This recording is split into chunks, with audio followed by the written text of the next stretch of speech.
Pois bem, meus irmãos, o tema dessa pregação de hoje, o tema para esta noite, é um tema que o Senhor colocava no meu coração, que ele é um grande antídoto contra as tribulações, é um grande remédio contra as tribulações, é um grande remédio que nós podemos colocar em prática para solucionar os problemas da nossa vida, porque o tema dessa pregação de hoje é um tema muito, mas muito prático para a nossa vida. O tema dessa noite é: deixai-vos conduzir pelo Espírito.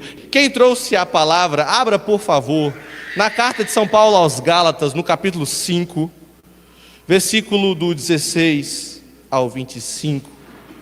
Versículo 16, diz assim: digo, pois, deixai-vos conduzir pelo Espírito, e não satisfareis os apetites da carne, porque os desejos da carne se opõem aos do Espírito, e estes aos da carne, pois são contrários uns aos outros. É por isso que não fazeis o que quereríeis. Se porém vós deixais guiar pelo Espírito, não estáis sobre a lei da carne. Ora, as obras da carne são fornicação, impureza, libertinagem, idolatria, superstição, inimizade, briga, ciúme, ódio, ambição, discórdia, partido, inveja, bebedeira, orgia e essas outras coisas semelhantes. Dessas coisas vos previno, como já vos preveni: os que as praticarem não herdarão o reino de Deus. Ao contrário, o fruto do Espírito é caridade, alegria, paciência, afabilidade, bondade, fidelidade, brandura, temperança. Contra essas coisas não há lei, pois os que são de Jesus Cristo crucificaram a carne, com as paixões e concupiscências. Se vivemos pelo Espírito, andemos também de acordo com o Espírito. Palavra do Senhor. Vamos aplaudir a palavra do Senhor, meus irmãos?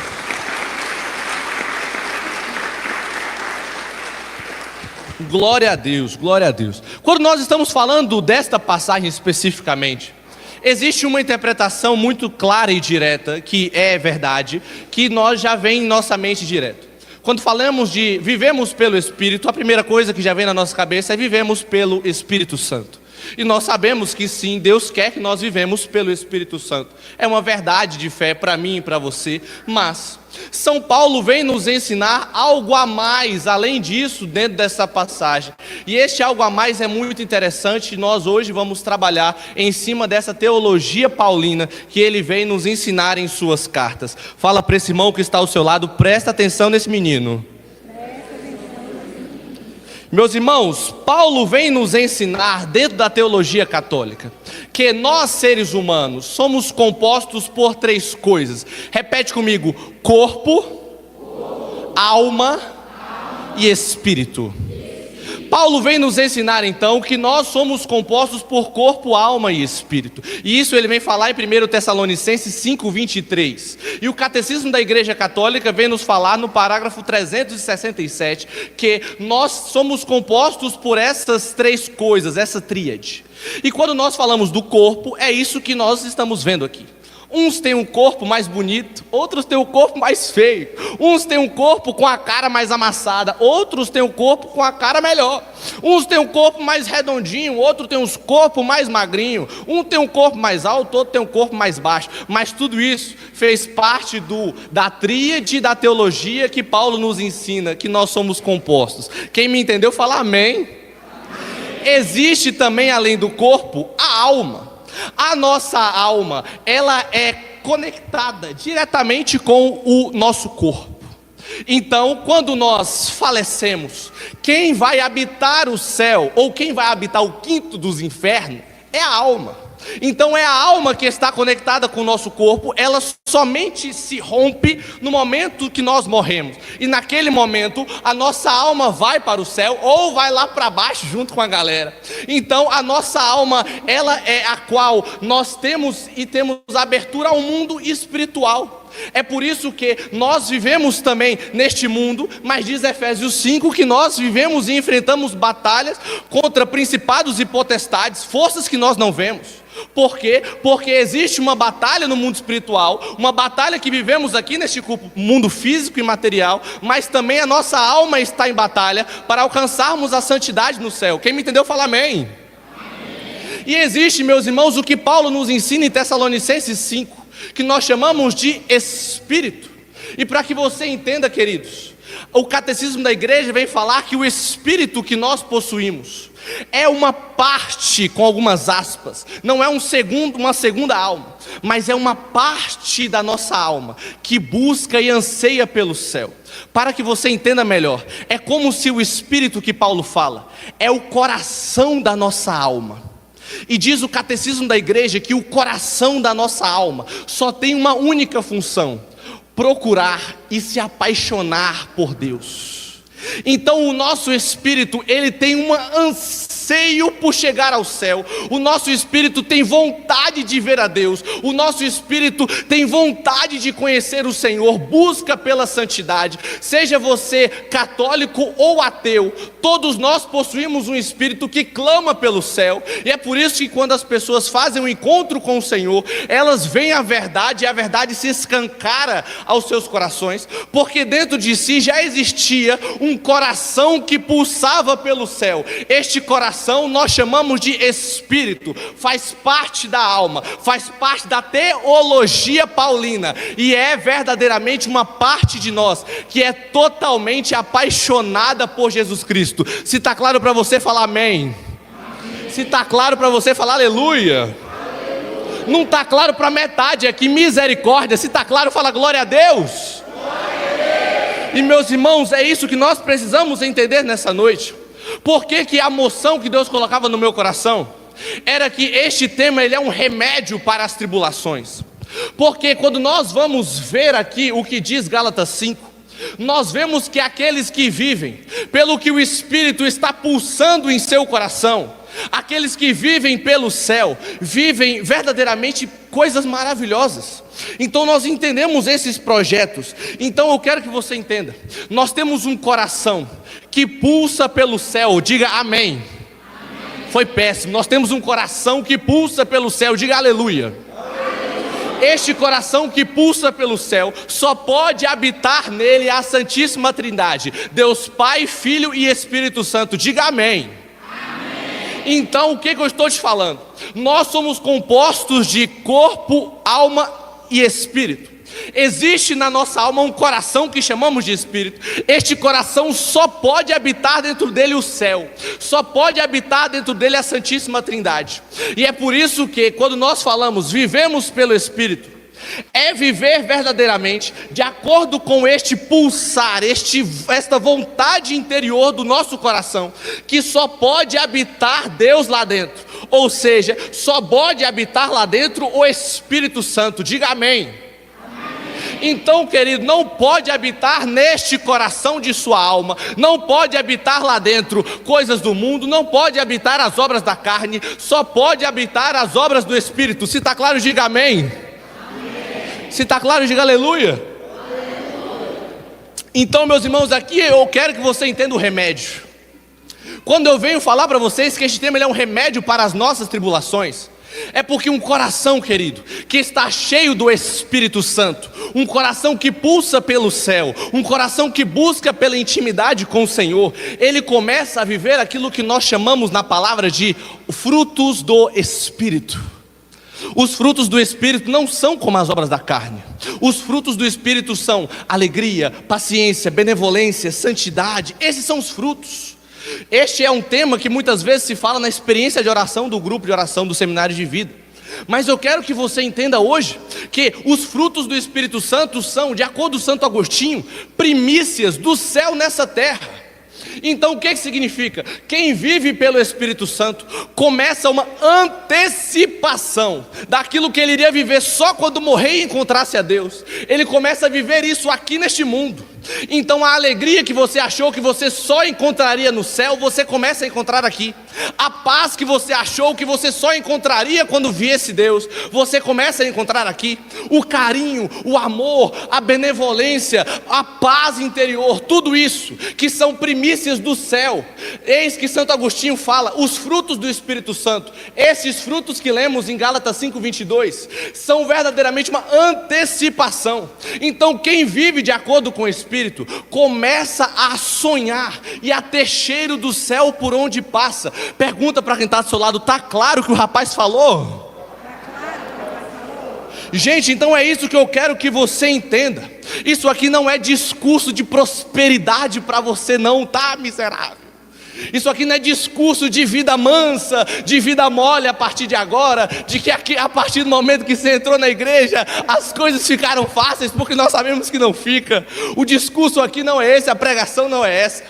Mas eu quero que você entenda que, de acordo com a palavra, existe sim uma resiliência, uma saúde espiritual para aqueles que estão com Deus. Diga aleluia. Existe uma saúde espiritual que nos leva a uma tranquilidade nessa vida. Diga glória a Deus. Gente, o que eu estou falando é o seguinte: Deus começa a equilibrar a casa de dentro para fora. Então primeiro nós começamos pelo alicerce. O alicerce da nossa vida é o Senhor Jesus. Então, sendo Ele o alicerce da nossa vida, significa então que precisamos viver pelo Espírito, para que as outras áreas comecem a ser equilibradas. E aqui eu já queria começar a falar coisas difíceis para vocês. Queridos, tem pessoas que têm coisas na sua vida que não vão prosperar nunca. E não estou falando de prosperidade neste mundo, entenda isso. Mas tem coisas que parecem que nunca vai dar certo na nossa vida. Por quê? Porque nós não somos conduzidos pelo Espírito. Então tem coisas na nossa vida que não se iniciaram em Jesus, e no meio do processo você está querendo alinhar para ver se dá certo. Então, se você não começou a empresa em Jesus, é difícil que essa empresa agora você receba todas as graças e bênçãos do céu, porque você não começou a casa pelo alicerce, está querendo começar por cima, pelas paredes. Ou nós começamos a entregar e viver a vida no Espírito, entregar os detalhes da nossa vida no Espírito, ou as coisas não vai dar certo lá na frente. Pergunta para essa pessoa que está do seu lado: está claro o que esse menino está falando? Gente, então eu quero que você entenda, tem coisas na nossa vida que só vão dar certo no momento em que formos conduzidos pelo Espírito Santo. Isso era algo que Deus falava e colocava muito no meu coração, que tinha coisas na minha vida que eu precisava começar a consagrar mais a Ele. Tinha pastorais que eu frequentava, que como eu entrava na igreja e simplesmente aceitava o compromisso, e não colocava Deus como centro daquele compromisso, aquela pastoral parecia que não dava certo, não dava fruto, ninguém vinha, não entrava gente nova. Por quê? Porque apesar de estar fazendo coisas para Deus, eu não fui conduzido pelo Espírito a desde o processo entregar isso. Ou eu e você começamos a colocar as nossas coisas nas mãos do Senhor, ou simplesmente nada não dá certo. Então tem estudos que não vão para frente, tem relacionamentos que não vão para frente, tem pessoas que parece que não conseguem dar certo na sua vida acadêmica, na sua vida trabalhista, na sua vida financeira, e muitas vezes falta de nós uma confiança tão cega em Deus, que entrega tudo para o Senhor que tudo pode. Se está claro, diga amém. Meus irmãos, hoje nós precisamos entender isso. Tem coisas na nossa vida que precisa ser entregue nas mãos do Senhor. E aqui eu queria também falar uma coisa que infelizmente tem acontecido.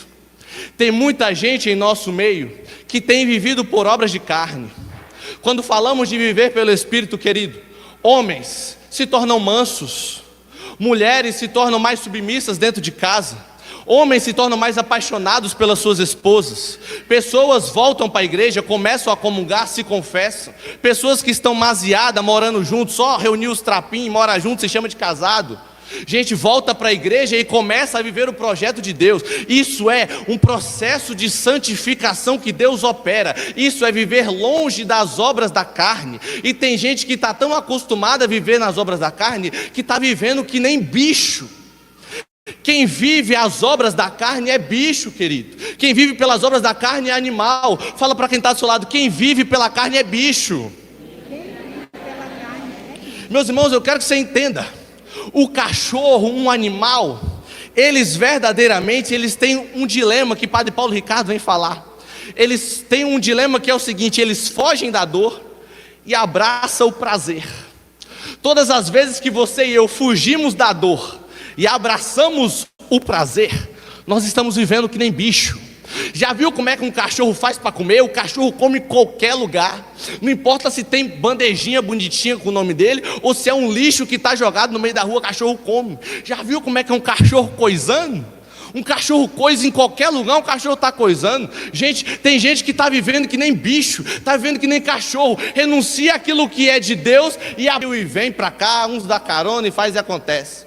Mas aí tem outros homens que levanta, que vai malhar, que vai jogar bola, que levanta para fazer pedal 4 horas da manhã, mas não tem coragem de levantar 3 horas para rezar o texto uma vez na semana. Gente, isso é obra da carne. Fala para quem está do lado, isso é viver que nem bicho.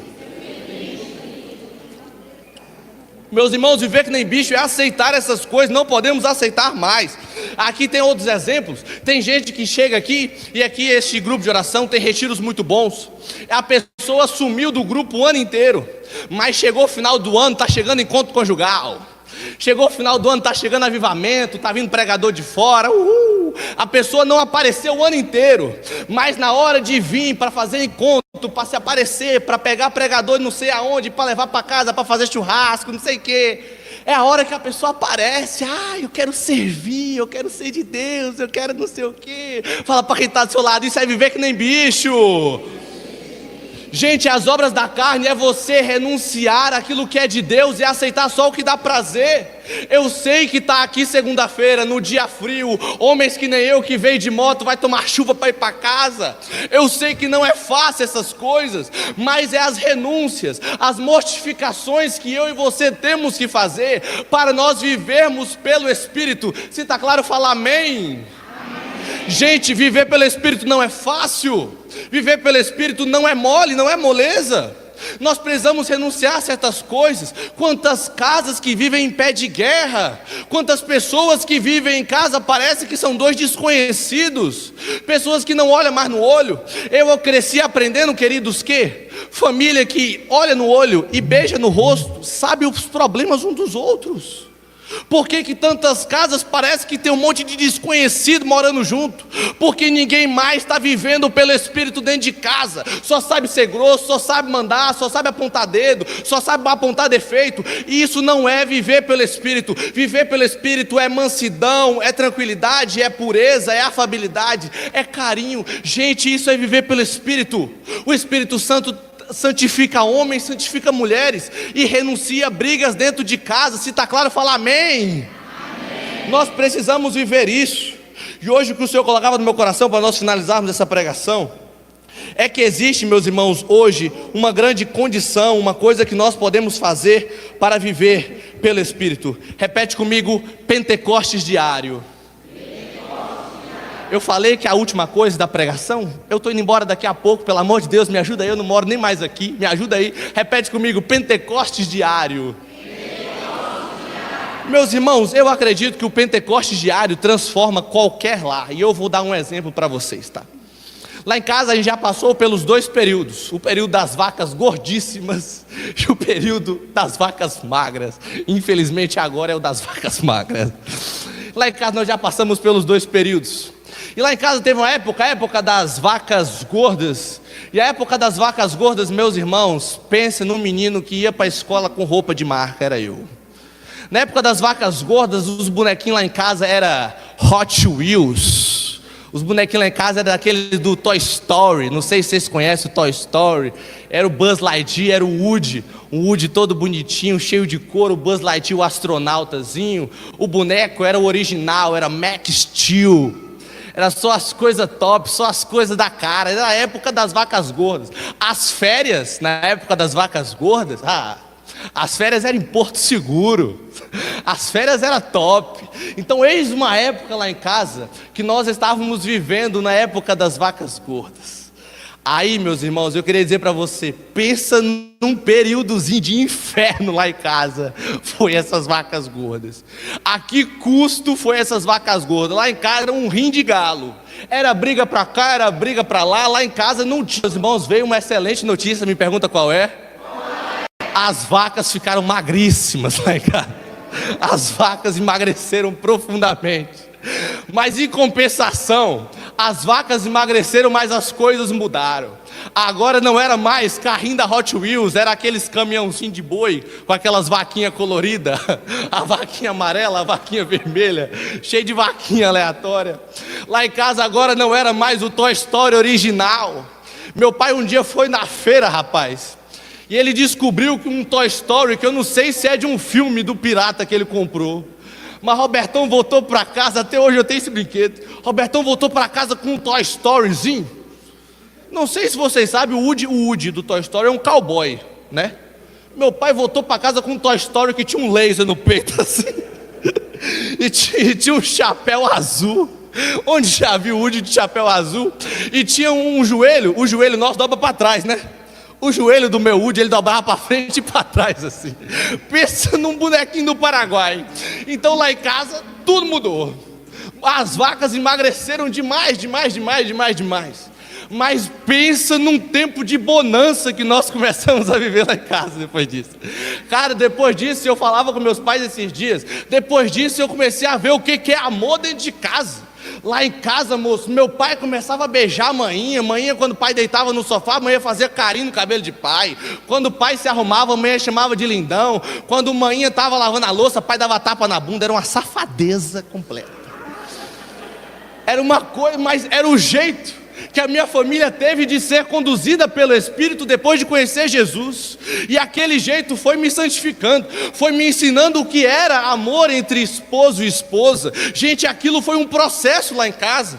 O que talvez está faltando em muitos lares? Ser conduzido pelo Espírito nesse ponto. Não estou falando, querido, que o dinheiro é um problema, nós sabemos que não é. Mas nós podemos também trazer as coisas de Deus para a nossa casa, porque é isso que santifica. E eu falo que não troco um dia da nossa pobreza por um minuto daquela riqueza que a gente tinha. Era uma riqueza falsa. E eu falo para vocês hoje, quanto mais nós não temos lá em casa. Então eu queria te dizer hoje, Deus tem um projeto de santificação. E o primeiro passo para o processo de viver pelo Espírito é: seja e busque um Pentecostes diário.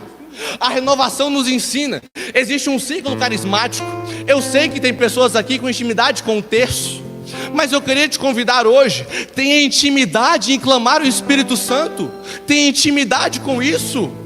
Tem pessoas que indo para o trabalho só escuta Gustavo Lima, não tem nada contra, mas troca essa porcaria dessa música por um Frei Gils, rapaz. Nós podemos fazer substituições, para que durante o dia nós busquemos o Pentecostes. É o processo. Quando nós íamos para Porto Seguro, lá no carro só tinha chiclete com banana. Agora as férias em Alcobaça. Mas quando vamos para Alcobaça, nós vamos escutando música da igreja. Aleluia!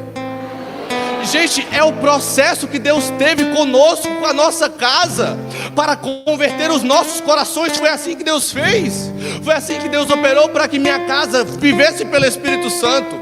Hoje, meus irmãos, eu falo quanto valeu a pena isso. E eu quero que você tenha certeza, vai ser o melhor investimento que vai fazer para a sua vida. Vai ser você ser conduzido pelo Espírito. Quem crê nisso, fala glória a Deus.